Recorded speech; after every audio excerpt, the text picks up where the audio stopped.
Whakataka te hau ki te uru, whakataka te hau ki te tonga. Kia mā kina kina kiuta, kia mā taratara ki tai. E hi ake ana te atakura he tio, he huka, he hauhu. Tihei mauri ora. Ko te mihi tuatahi ki te mātua nui i te rangi. Nānai hanga te whenua, nānai hanga te rangi, nānai hanga i ngā mea katoa. He hōnore, he karoria ki te atua i tēnei wā. Ki ngā mana o te whenua nei, te runanga o tākau, o puke te raki, o moeraki. Tainoa ki ngai tahu. Ko tēnei te mihi, ko tēnei te mihi, ko tēnei te mihi. Ki ngā mate o te wā, o te marama, o te tau.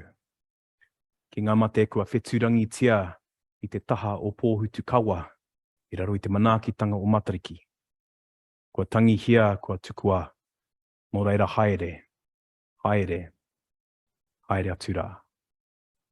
Huri no ki a tātou katoa te hunga ora, kia koutou katoa e mā taki mai, nau mai, para mai, tauti mai, ki tēnei pō whakahirahira ki te whare wānanga o Otago. Ka nui te mihi, ka nui te harikoa, ki te kite, i te maha o ngā tangata i whakaata mai, i tēnei kaupapa whakahirahira o te pō nei. Nō reira, kia koutou e mā taki mai, hainoa ki ngā pau o te mātauranga e a whenatia i rātou i a mātou i te pō nei, ko tēnei te mihi ana kia koutou katoa. Ka huri ahau i nai nei ko ki tō tātou kai whakahaere o te pō nei, engari mai ahau mai te whare wānanga o tākou hoki, tēnā koutou, tēnā koutou, tēnā tātou katoa.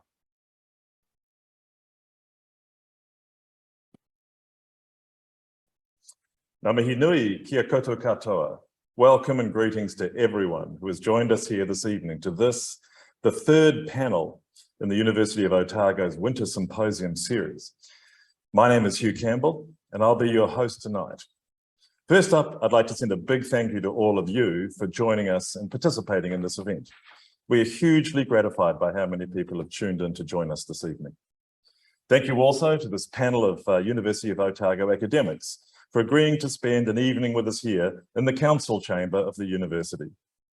Usually when we enter this particular room, we are about to debate some detailed minutiae about the processes and procedures of the university, which in their own way are quite important. Tonight, we sit in the council chamber to talk about some of the undeniably most important challenges we are facing as a planet. Thank you for agreeing to join us. And thank you to all the other academics who have helped shape the panel tonight, particularly Alex McMillan, who has been a vital contributor to the discussions that have shaped tonight's event. I also want to say a big thank you to the university staff who have been working hard under crazy pandemic conditions to get us assembled and ready to go tonight. And I want to acknowledge and thank everyone who has shared the pandemic experience with the university and its staff, whether it's our families, our treaty partners in the local rūnaka, the wider community who've turned to the university for advice and guidance from some of our experts on public health, or just the great mass of other people who have helped us as university staff to keep the show on the road and to keep reflecting on what this pandemic means for the future in Aotearoa, New Zealand. So thank you all and welcome all. Tēnā koutou, tēnā koutou, tēnā koutou katoa. The topic of tonight's panel is very familiar, and I'll open with a couple of observations. First, the one key quality of this pandemic is that no one has been able to escape it in some way, shape or form. I've heard it described in many quarters as a black swan event, an event that is disruptive and shocking because it is comparatively rare, and clearly we really weren't prepared for it.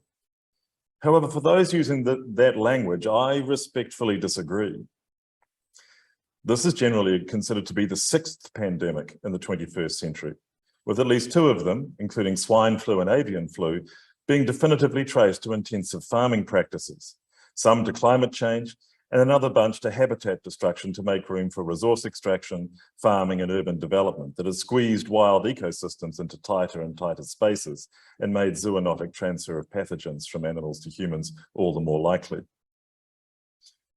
When it comes to understanding the nature and scope of what we're experiencing, I don't think it's a black swan event, rather a black elephant event.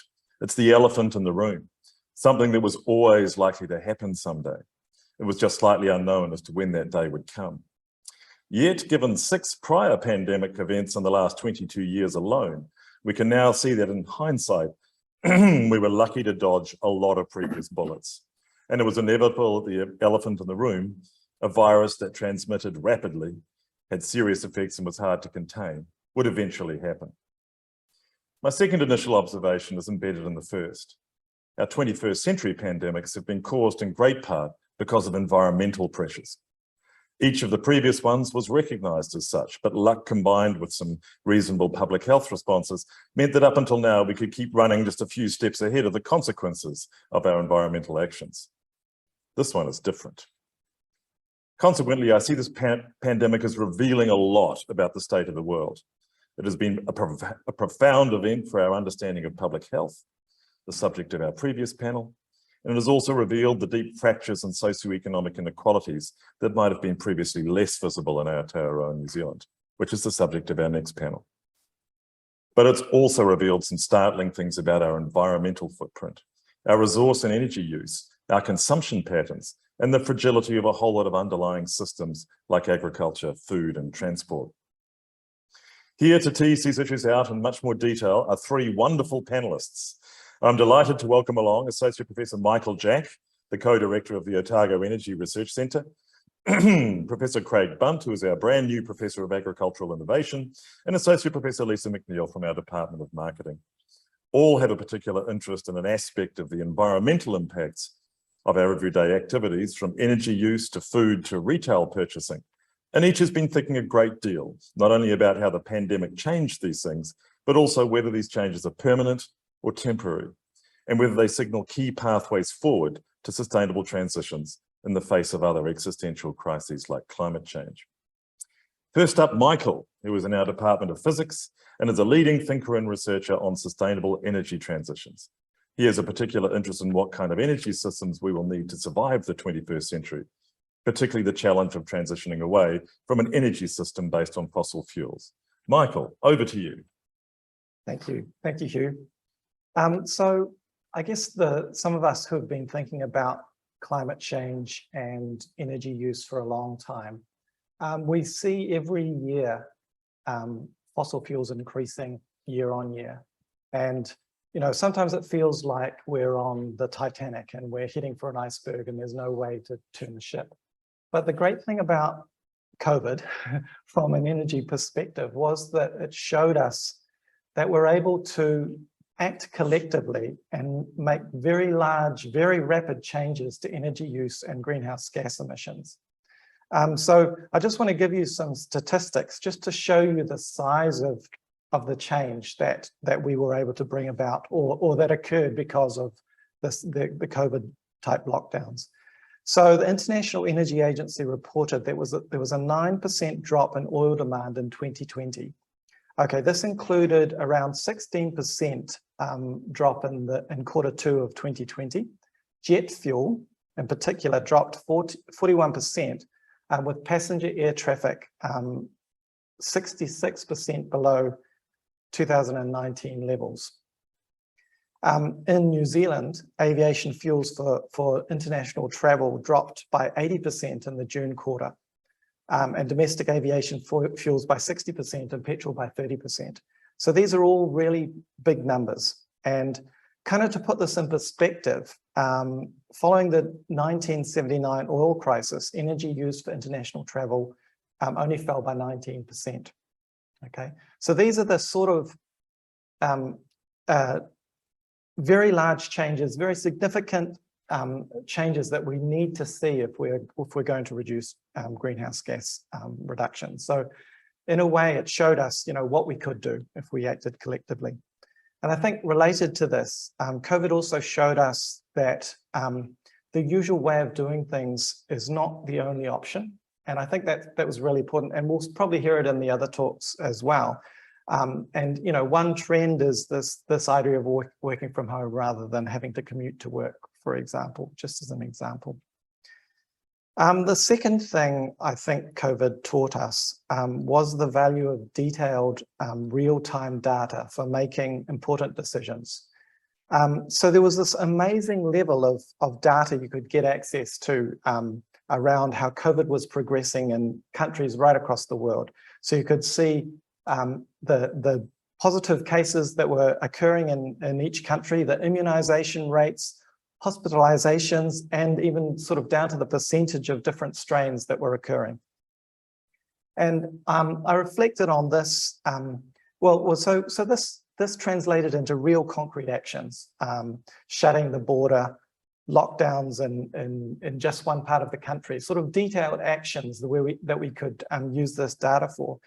And I guess I reflected on this access to data and kind of the difficulties we actually have accessing data related to energy use and greenhouse gas emissions in contrast to this.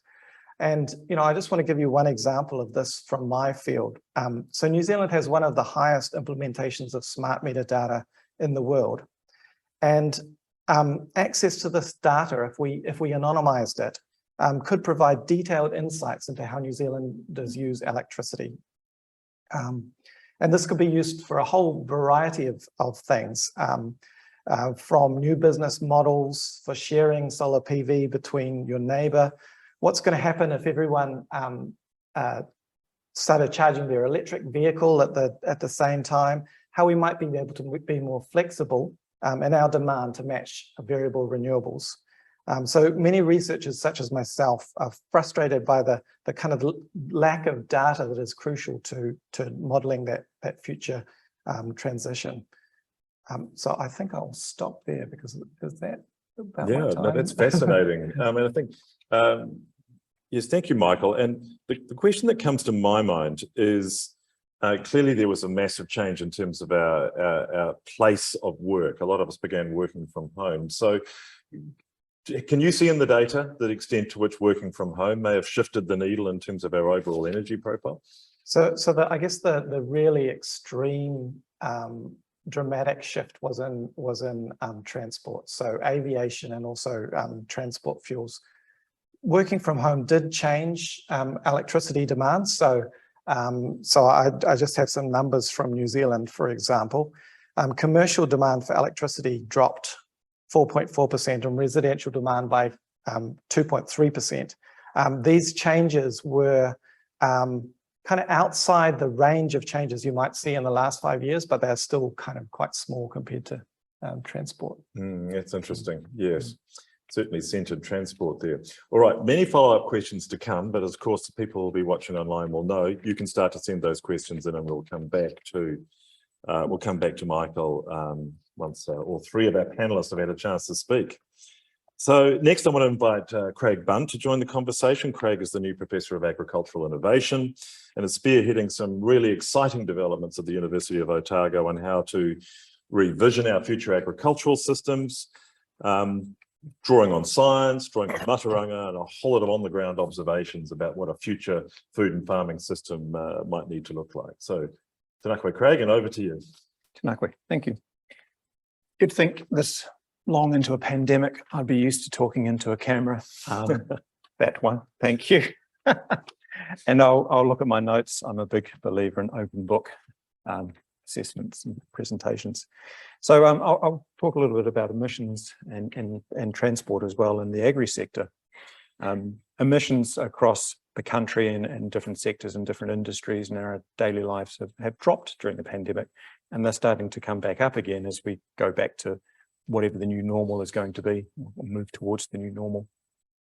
And agricultural emissions did drop a little bit during the pandemic, and they're starting to come up again. But that shouldn't be seen as an opportunity there to identify how that happened, and that might lead us to other ways of reducing emissions in the agricultural sector. It was probably down to transport. What was moved around was absolutely what was necessary to move around, particularly during lockdowns, which meant some other things were simply put off until later. And so, yes, there were emission reductions, but we probably won't see that have a long-term impact or change in practices.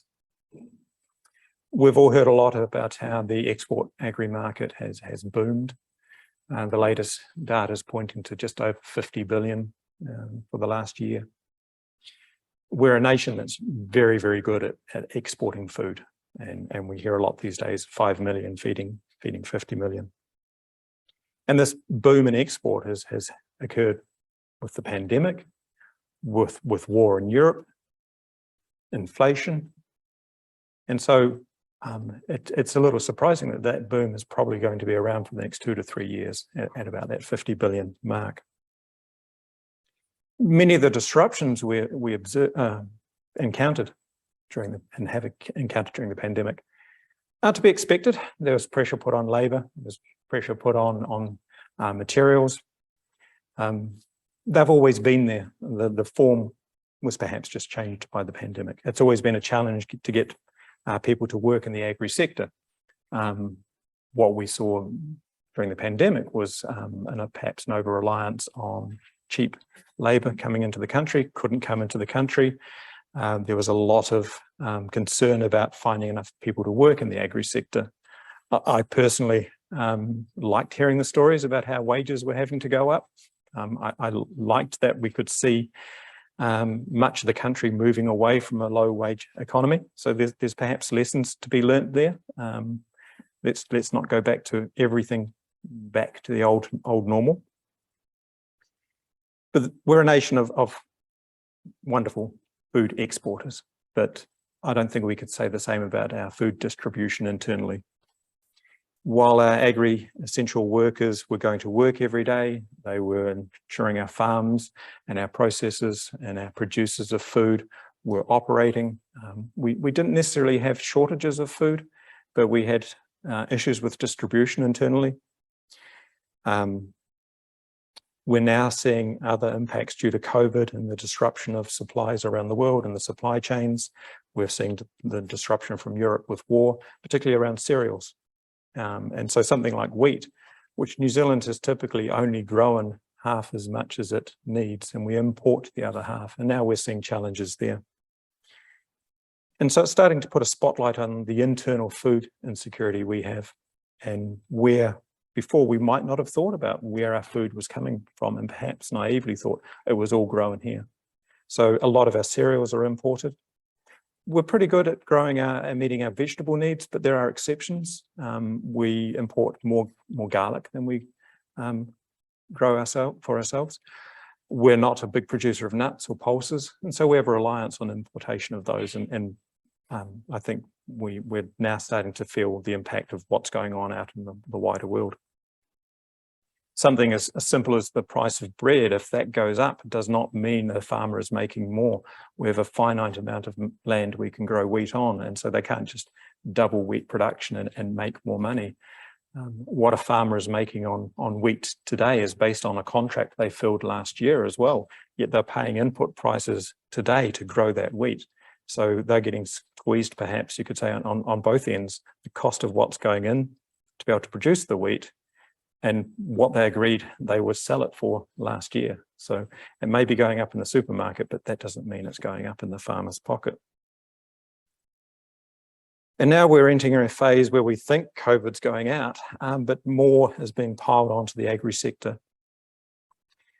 Climate Change Commission has brought out its recent comments around emissions reductions. Te Waka-a-Maui, the agri sector proposal for emissions reduction has come out. The government's plans around emissions reductions. There's a lot to digest at the moment, and it's coming out sometimes daily, but certainly every few weeks, something new to look at, while also addressing the ongoing impacts of the pandemic, the emerging issues with the war in Europe, and inflation on top of that. And I'll just finish with, now the agri sector is saying, what? Foot and mouth? Could we just have a break? Could we just slow down and deal with what we have to at the moment? But the agri sector is something that has always had at the forefront of its mind the fear of a pandemic, and it was always foot and mouth. And we're now having to look at the possibility of that while still trying to deal with what's happened over the last 3 years. Mm. I mean, do you think foot and mouth is one of those black elephant events? What are the chances we get unscathed for the next 50 years in New Zealand? I think if we thought we'd always keep it out, that's incredibly naive. It will come here one day. It is definitely a black elephant heading this way. It's how we respond to it will be telling. There are things that have been planned in advance. We at least have the advantage of seeing what's happened in other countries well before. So with the pandemic, we had months of warning. With foot and mouth, in many situations, we've got years worth of warning. We've seen how other countries have responded to it, and we can take those lessons on. Yes, it might be a uniquely New Zealand thing, mightn't it, that we're vastly better prepared for an agricultural pandemic than a human one. And I'm wondering, I mean, Craig, you really have painted a very clear picture of the extraordinary difference between New Zealand as this incredibly successful export platform for agricultural products, the most export-oriented agricultural producer in the world, but those fractures that began to open up within our domestic food economy. So really, do you have any suggestions as to what you think mainstream agriculture in New Zealand or wider agriculture in New Zealand could do to improve food security? It needs to diversify food for local production. Talk of diversity in the agri sector was probably always framed in terms of producing another product for export, varying what you do on farm for export. I think we need a loud conversation around diversifying what we produce locally. Maybe as consumers, changing our expectations on what we want to find in the supermarket. But there's things around the staples where we need to look at ways that we can either grow more, but certainly waste less. Something like bread is either the most or the second most wasted product out there. If we could halve that, we'd make a big difference in terms of what we produce locally to eat and what we have to rely on for importing. Indeed. Well, I suspect mentioning some of those topics may have just sent the questioners flying to their keyboards out there on online land. So in the meantime, I'd very much like to bring Lisa McNeill into this conversation. Lisa is a leading thinker and researcher on consumer behaviour, with a particular interest in sustainable consumption and how we confront unsustainable practices in a range of settings, from fast fashion to food packaging. So Lisa, over to you. Kia ora, Hugh. Well, the pandemic is really interesting from a consumer behaviour perspective because it gives us an opportunity to look at what have been quite rapid shifts in terms of consumer lifestyle changes. If we think about these shifts, we can roughly categorise them in 4 key areas. And really, all of these areas are centred on this idea of perhaps resetting behaviour in quite a disruptive fashion. If we think about finance and spending, there's increased financial insecurity or financial concern on the part of most New Zealand consumers. And that's really meant that people have started to think about their priorities for spending, thinking carefully about what is actually important to them. And really one of the effects of that has been a focus on the benefit to local suppliers, local producers, where consumers are asking that challenging question of where should my money go? Should it actually stay within my local community or should it be used to support New Zealand business? And that's been quite a positive outcome of this disruptive state. In terms of e-commerce, we have seen a really rapid move towards more consumers embracing e-commerce channels, even consumers that were previously resistant to using these channels, or in marketplaces that were traditionally a face-to-face marketplace. That hasn't necessarily been a good thing. Often when somebody's making that shift to e-commerce, they're not necessarily weighing up what is the net cost of getting that product to me versus me going to the product in a store, for example. But there are some positives that we can reflect on. What we really saw in terms of the move to the e-commerce space was quite a radical change, radical disruption. And that was really needed, I think, to change people's perceptions of what actually needs to take place face-to-face versus perhaps what doesn't need to. We're all resistant to that kind of change. So sometimes forced change, such as what we saw throughout the pandemic, is what's actually needed to get people to reflect on how change might be good. A really great example of this, I think, is a movement that has endured in some contexts for the provision of online health services. If you take, the example of mental health and wellbeing counselling services that can be provided online, what we're actually seeing in New Zealand is that these services are now beginning to reach communities who either couldn't or didn't want to access these in a face-to-face setting. And the fact that we've seen that benefit and realised that this is actually a good thing for health provision means that we can actually build on that foundation and think about what else we can do to reach communities like that. In New Zealand, we've also seen a huge growth in what we term as the homescape economy.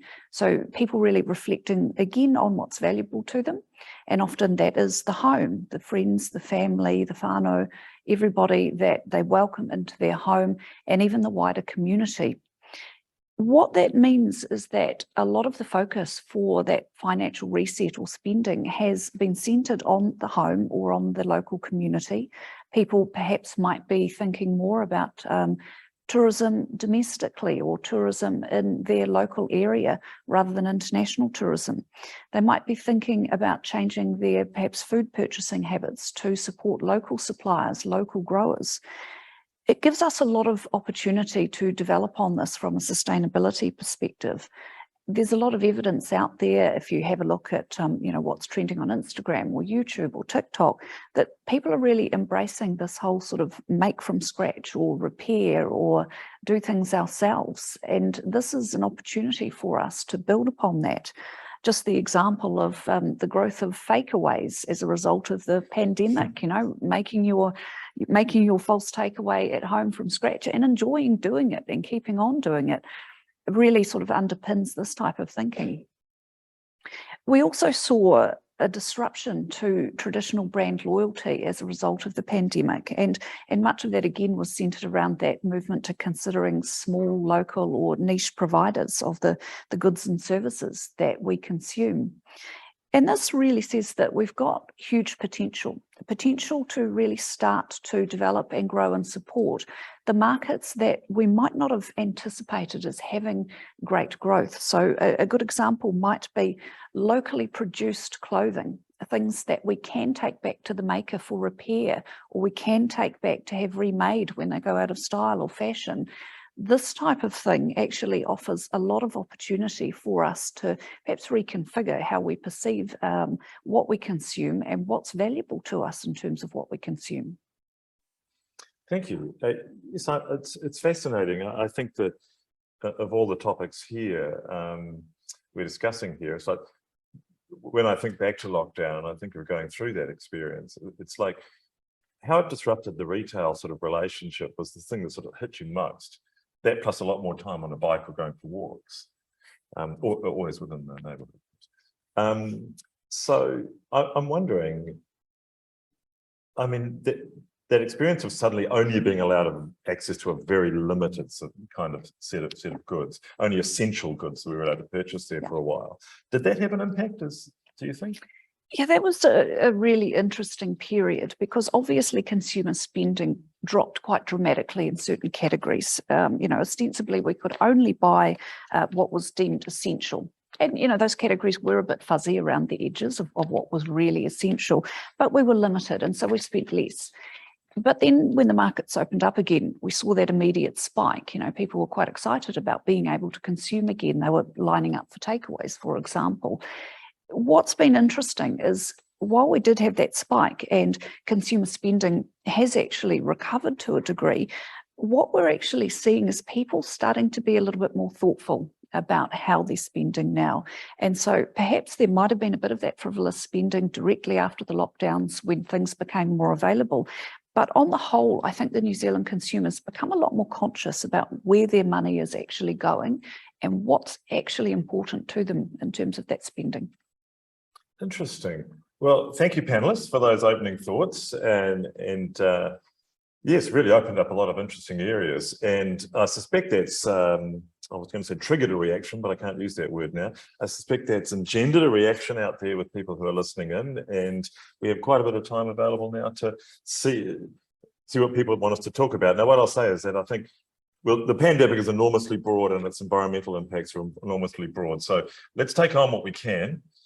We'll do buy, sell or hold if we need to, but I think maybe some of the questions we might just have to pass on, but let's have a go. Now, yes, thank you out there in online land, because the first question you've sent in is a doozy. So the first question is, have our leaders done enough to shape a more sustainable society? Well, who wants to go first on that one? Michael, go for it. Well, I could have a go, because I guess what was interesting about the international discussion after the pandemic was really around the economic stimulus packages and focusing those towards mitigating climate change. That was the kind of rhetoric internationally. So the International Energy Agency, for example, they said, make clean energy transitions the center of economic recovery plans. And it's interesting sort of to see how the New Zealand government responded to that. So they had, this extraordinary large recovery fund. Around 3 billion of that went to the energy industry. And there are people out there who track where this sort of money goes. And they were categorizing it, whether it went to the fossil fuel industry or for the clean energy. And for New Zealand, it was around about 45% to fossil fuels and 54% to clean energy. So from an international perspective, that was quite a dismal breakdown, with even Australia putting 30% into fossil fuels and 60% into clean energy. So I think New Zealand fell down, I think, a bit. Definitely the gold medal for Australia on that one, I'm afraid. That's right. No, that is a little concerning. I mean, certainly it's been a period of time where it's been some interesting. Do you think green hydrogen is something that's come to the fore at this time? Well, probably yes. There are. I mean, there are a bunch of things that are new and part of the new discussion. Yeah. Interesting. Lisa, do you have thoughts about how our political leaders have performed? Look, I think, have they done enough? Enough is an interesting concept, isn't it? I would say no, they've never done enough, but I think that might always be the answer with a problem as complex as sustainability. In terms of questioning leadership as well, we have to say, okay, where is that leadership? Are we talking about, local leadership at Dunedin in the Otago region, or are we talking about, government leadership? I think most of us, depending on the area that we work in, could come up with suggestions for things that should be done and could be done that haven't yet. Yeah. Craig, I've got a few thoughts about agriculture. How do you feel like we've... I think we have a number of leaders in agriculture who definitely do not say enough about sustainability and aren't leading in sustainability. That said, we have other leaders, political in the sector and elsewhere, that perhaps oversimplify, as if there's one answer. We cut out synthetic nitrogen, all our problems will be solved. And that's just far too naive, but it gets too much traction, as if that's a simple and easy solution. If we do that, all will be fine. So we need leaders who are able to present just how complex the issues are, and also bring out possible solutions, and ones that aren't just there to get a good soundbite or an easy agreement.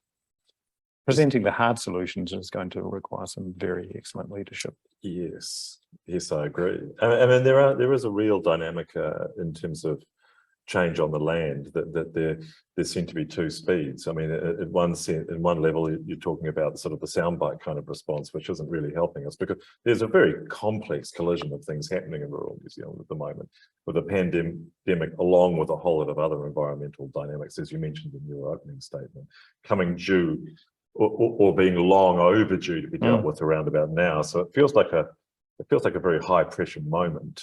And maybe the pandemic has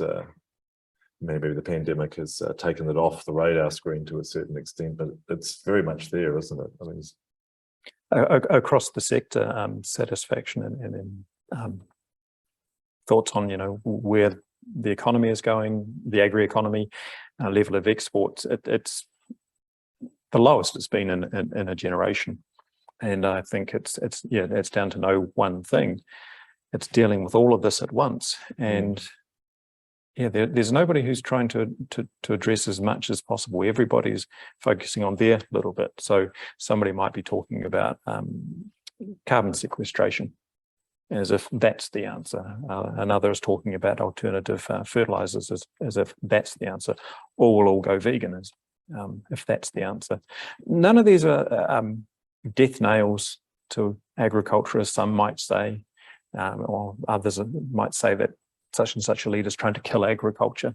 I don't think that that's the case. Agriculture has always changed and adapted. That's what humans do. What agriculture will be in the future, it would be great to have a crystal ball. You would make a lot of money if you knew that. Something new will come about, and we have to hope that it isn't chasing just the bottom line of financial outcome. We need more conversations around triple bottom lines of, is it good for the environment, is it good for society? And those leaders aren't necessarily there yet, I don't think. Nobody stands out in my mind. Interesting. I think possibly you and I need to be careful not to speak agriculture too much, given the shared interest. We do have academic freedom, though. But we do. No. I mean, in terms of it's not the only issue out there. It just happens to be an incredibly big one. Yes. Now, next extremely well targeted question in from the online world. Question says, we made many positive changes during lockdowns, shopping locally, cutting transport. Have we missed opportunities to ingrain these in society? And I would probably add and say, do we have a sense of how comparatively we've done compared to other countries in terms of taking this opportunity to ingrain different ways of doing things? Who wants to go first on that one? I can, if you like, you. Let's go for it, Lisa. Short answer, yes. To be blunt, I think it was easy for many to slip back into previous habits. In fact, people sort of relished the opportunity to go back to normal, and that really was something that was, promoted perhaps in the way that even organisations talked about the change after coming out of lockdown, etc. And there were a lot of opportunities, just thinking back to the previous question, where we really could have done with stronger leadership in this area. A really, really good example in terms of the way that we manage shopping in this country and, online purchasing. We had a pandemic situation where organisations were nominated to provide essential goods, and they were able to do so, to have them transported to the consumers' homes.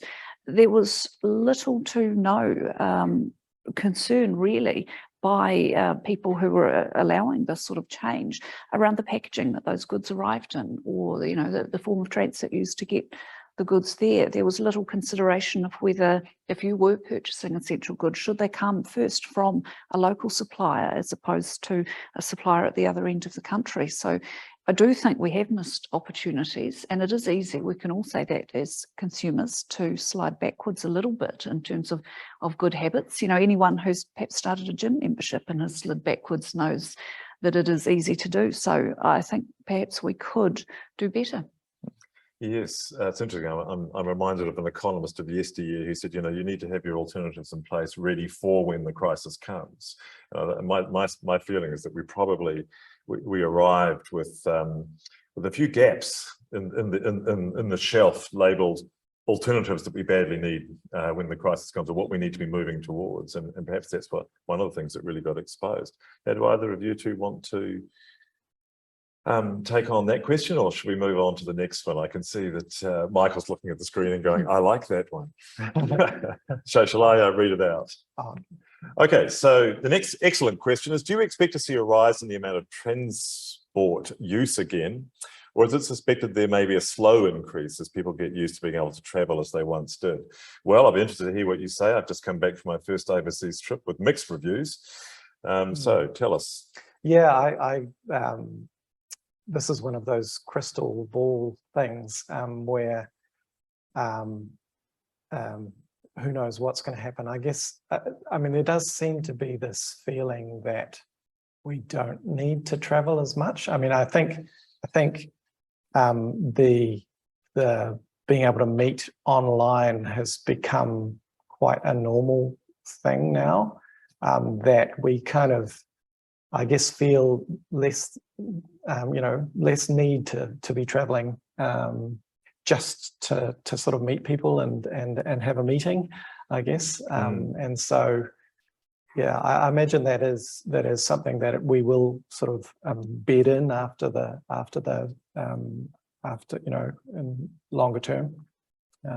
Yes, it's interesting, isn't it? I mean, I sense that this is one of those spaces where the more sustainable course of action also turns out to be the most economically efficient course of action. And it was cultural inertia that stops you going there. It's a bit like food waste, isn't it? In the sense that food waste is one of those things where people doing the right thing for sustainability suddenly end up saving a whole lot of money on their food bill as well. And I saw this great aha moment, we should have been doing this ages ago. I wonder whether transport's the same, whether we really do need to, as academics, whether we needed to be traveling overseas to the Northern Hemisphere multiple times a year. Yeah, I think that cultural inertia idea is exactly on the mark.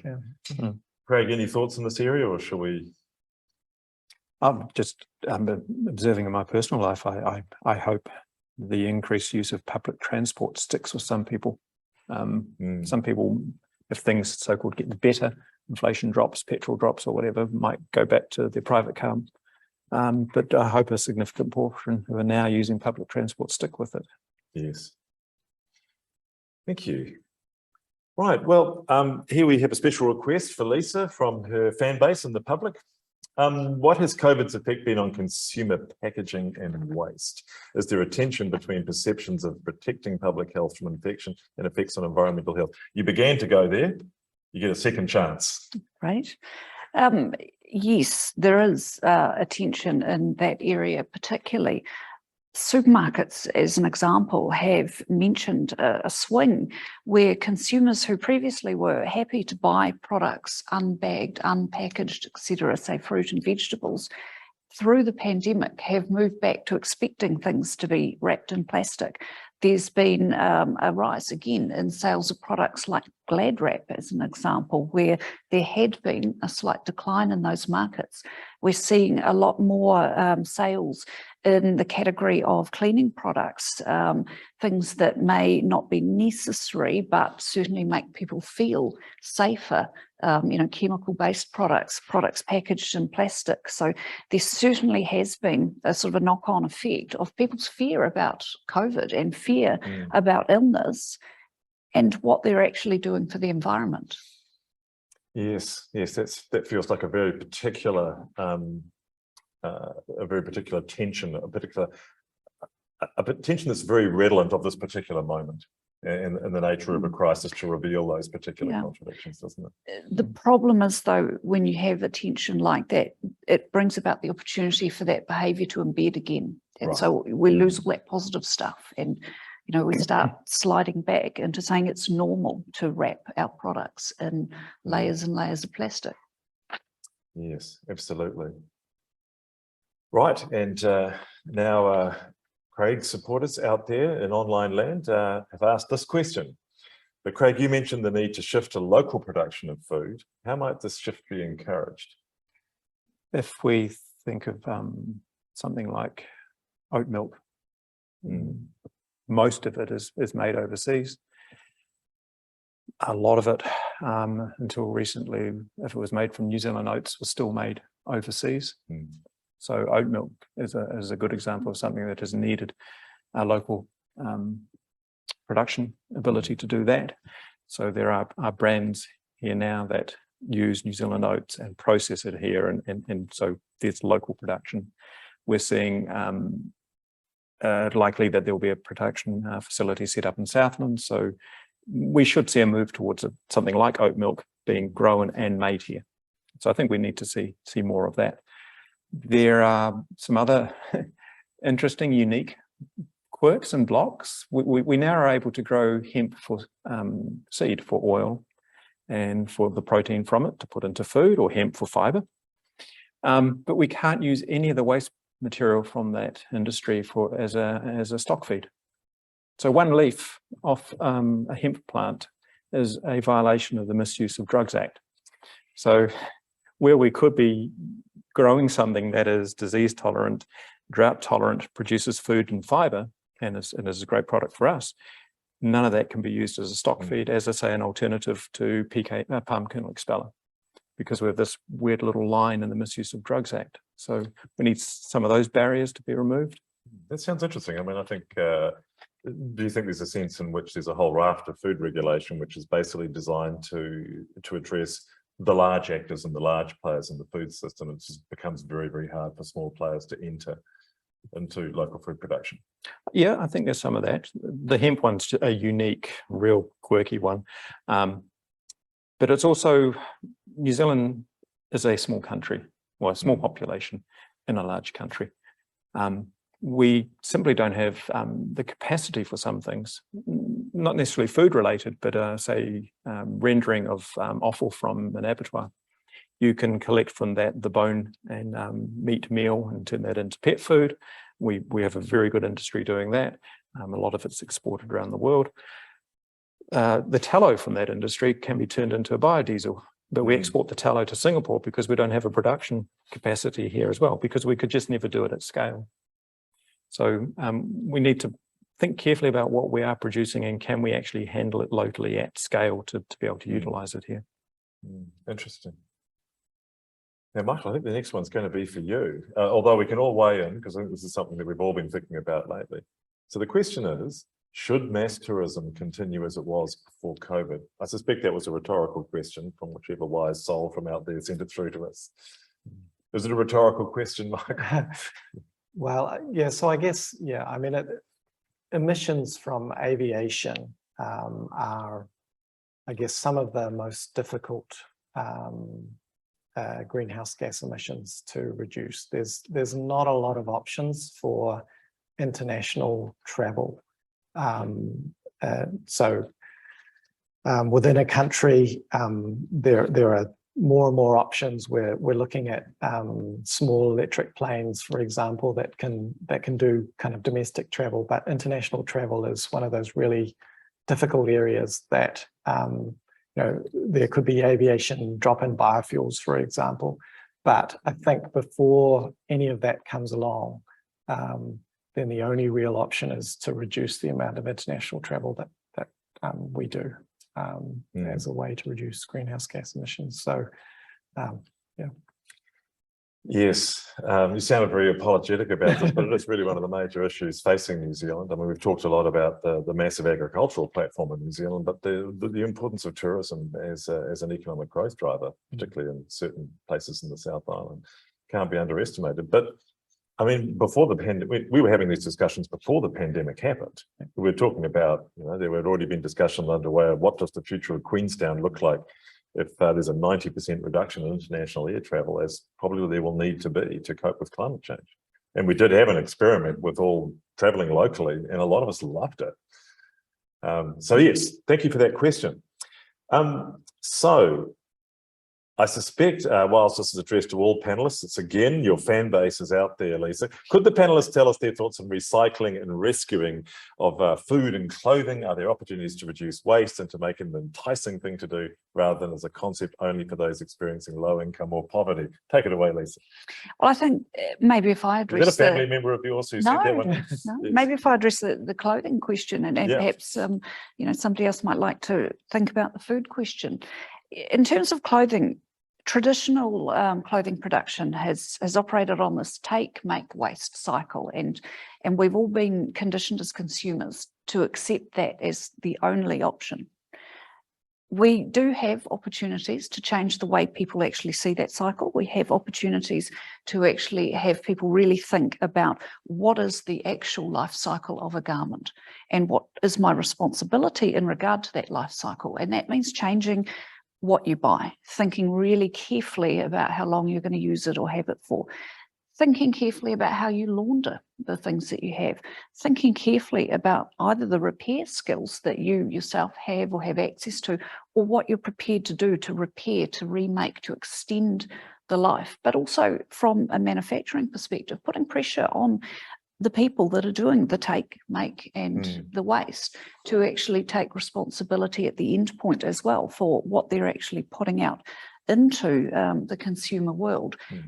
We as consumers have to change our mindset around this concept of fashion to really buy into that. But I think now is a great opportunity to actually do that. I think we're probably at quite a freeing moment in that context. Yeah, interesting. There's kind of a generational shift in a way, isn't there? Because I mean, I Absolutely. noticed my daughters, they only buy recycled clothing. Yeah, absolutely. And, you know, if we can take that where they think that that is actually what's important and valuable to them in regards to fashion and get everyone to buy into it, it would be really helpful. I frankly think it's been underused as a marketing strategy for the benefits of coming to the University of Otago as a student, is that you cannot survive without becoming extremely reliant on the local op shops, particularly as winter approaches. Excellent. So the next question is this is a challenging one, with I suspect a few assumptions built into it. So I'll just give you the question. Given escalating oil prices will be the new normal, and the fact that renewable energy will not be able to match our current level of energy consumption in New Zealand, you can address that if you want. Seriously addressing how we meet local and regional needs across all industries, particularly the basics, food, clothing, building materials to housing, small manufacturing, etc. Are we going to be able to do it? So I suspect, Michael, that's very much pitched at you, which is, are we on track to actually be able to have renewable energy production that will match the current trajectory of consumption, or are we going to have to downscale demand as well as changing our supply? Yeah, so I think there are two things there. I think the kind of transition that we need to undergo is both an increase in energy efficiency, which means that we're kind of getting more for how much energy we use. And then on top of that, renewable energy. And I really like the example of electric vehicles here, because if you move from an internal combustion engine to an electric vehicle, you're going from something that's around 30% efficient if you're lucky, more like 17 probably once you take into the account the time you spent at lights or whatever, to something that is much, much more efficient. So an electric vehicle can be, it can use a fifth of the energy that a internal combustion engine uses. And so we're talking about going from 5 barrels of oil to the equivalent 1 barrel of electricity. So that efficiency gain is coming with sort of new technology, as well as the fact that now our energy is going to come from renewable sources. So that's the way we can do it. It's those two things in combination, the energy efficiency plus renewable energy. Thank you for that. Craig, a question for you. Do we have some innovators in agriculture demonstrating the way forward for a resilient, diverse food production system that addresses local and regional hunger? And what role is Ātiawa playing in that innovation? Was that also a member of your family that sent that in? I would roll both questions into very strong yes. I wish the media, when talking about agriculture, and if it's talking about the exports, would just go to iwi agribusiness and not make them and iwi agribusiness is doing better. That should be a focus, because we can learn so much more from that, how they operate, how they're multi-generational, how far forward they are looking. And the products they're looking at, what they're looking at, what they can tap into in their local runaka, where something that they have 400 years of knowledge, and how that could be the next wonder product. I was so happy to see an announcement some weeks ago of a project to look at developing some native plants into a coffee. We have species here that are the same family as coffee. That's how we should be looking at the potential impact on our weekly coffee, and how more expensive it's going to be to import it. We may actually be sitting on something here that we can grow and tap into. So there has always been that scenario of people tap into the Amazon for the biodiversity that's there. We have it here. We have knowledge here about what is there at our doorstep. But it's always a story that is and by the way, it should be the leading story. Yeah, interesting. I can't help but respond and say, You know, I think, yes, absolutely to all that. And I think it's really through a series of particular historical moments and particular dynamics around colonisation and where Britain's food needs were at the time we were colonised, that we ended up with this incredible dominance of pastoral farming and animal-based agriculture. I mean, how much do you think the future basically looks like a slightly less focus on animals and more on plant and marine resources? Definitely. We could all do with less red meat on our plate if we have red meat on our plate. We should be looking at a lot more plants and varied plants in our diet. We know we could grow them here, but we're very good at monocultures, be it our pasture, be it our vineyards, be it our pine plantations. So we need to move away from that. We haven't had seaweed in our diet until very recently in terms of the wraparound sushi, but there's a lot more seaweed we could have in our diet, and we should. We're going to have to learn how to be able to harvest that sustainably to not have impact, or rather than harvesting it from the natural environment, so to speak, learn how to grow it as an agricultural crop, but also in waterways.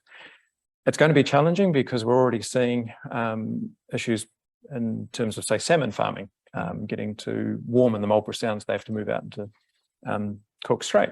Well, what happens if Cook Strait becomes too warm, if they have to move south? Then who actually is able to do that? And that will become a very big challenge, I think. Yeah, thank you for that. And I think probably as we're heading towards the end, we need to confront a final question and a chance for the panel to think about this one final question.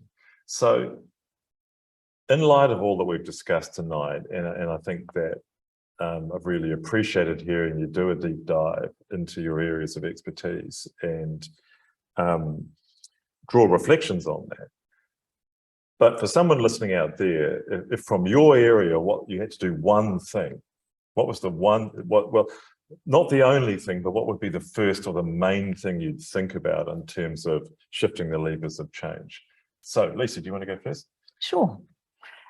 For me, I think that the one thing everybody could do is really make a commitment to themselves to consume whatever they consume more consciously, to think before they choose, think before they buy, think before they use, think before they waste.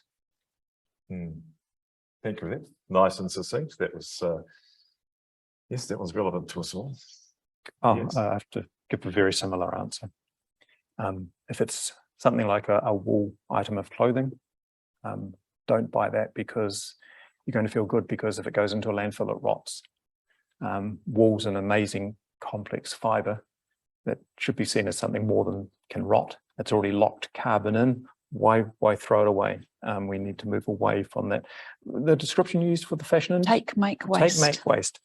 No, wool should not make you feel good about that. So yeah, buy less, waste less. Would it be the same about food waste? Yes, definitely. Part of it's education and understanding what we don't need to throw away, but also identifying where you can still make use of that. Yes, thank you, Craig. Michael. Yeah, so I guess I think probably the biggest I'm worried about what you're going to say here. As an academic, I'm very worried about what you're going to say next. Yeah, you should be. So the thing I think you could probably do that would have the most influence is just halve your international travel. So instead of taking 2 trips a year or however many trips a year you take internationally, just take one, or one every 2 years, or just reduce it to about a half of what you're doing at the moment. And I think that would have quite an impact on your, straight away on your greenhouse gas emissions. And can we compensate people by saying that they're allowed to travel around New Zealand and take holidays inside New Zealand? A little bit. I suppose so. I suppose so. Excellent. Right. Well, I think we're getting very close to the end of our hour. So it falls to me to draw this together and what I would like to do is I'd like to say thank you to a whole lot of people for their contribution tonight. I have found it an incredibly interesting conversation. I hope people watching online have as well. So first I'd like to thank all our helpers, all our tech support and our comms department people who've been wonderful to work with in getting this event together. We really appreciated the opportunity they've created tonight to think about one of these really big issues that's confronting us at the moment. And for the three panelists, for Michael Jack and for Craig Bunt and for Lisa McNeill, I think it's been wonderful to have you here tonight. Thank you for coming out in the evening, braving your way into the council chamber to talk about these matters of really serious concern. And so in the true Otago fashion, I hear the bells chiming, so I say thank you very much for joining in, everyone, tonight. It's been a pleasure to be able to come and discuss this, and thank you so much for your questions, which were absolutely on point. Thank you and good night.